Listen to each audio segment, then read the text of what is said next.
जय शिवराय, जय शंभूराजे। राजीव गांधी पुण्यतिथी आणि आतंकवादी विरोधी दिन 21 मे। प्रत्येक वर्षी 21 मे रोजी भारताचे 6वे पंतप्रधान राजीव गांधी यांची पुण्यतिथी साजरी केली जाते। हा दिवस आतंकवाद विरोधी दिन म्हणून साजरा केला जातो, ज्यामुळे देशात आतंकवादाविरोधी जनजागृती होईल आणि शांतता व ऐक्य वृद्धिंगित होईल। इंदिरा गांधी यांची हत्या झाल्यानंतर 1984 मध्ये केवळ 40व्या वर्षी राजीव गांधी पंतप्रधान झाले। ते भारताचे सर्वात तरुण पंतप्रधान होते। त्यांनी संगणकीकरण, आधुनिक तंत्रज्ञान, शिक्षण क्षेत्रात मोठे योगदान दिले।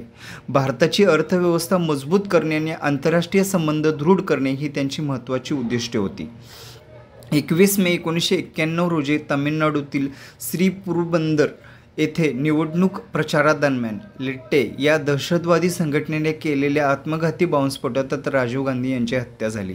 ही घटना संपूर्ण देशासाठी अत्यंत दुःखद व धक्कादायक होती। राजीव गांधी यांच्या स्मृतीप्रित्यर्थ भारत सरकारने 21 मे हा आतंकवादी विरोधी दिन म्हणून घोषित केला आहे।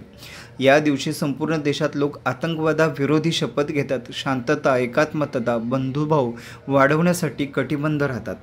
शाळा, महाविद्यालय, सरकारी कार्यालयामध्ये या दिवशी विशेष कार्यक्रम, भाषणे, चर्चा आणि जनजागृती उपक्रम आयोजित केले जातात। राजीव गांधी यांचे जीवन आणि कार्य आजही अनेकांना प्रेरणा देते। त्यांच्या बलिदानामुळे आपल्याला समजते की आतंकवाद हा मानवता, लोकशाहीसाठी मोठा धोका आहे।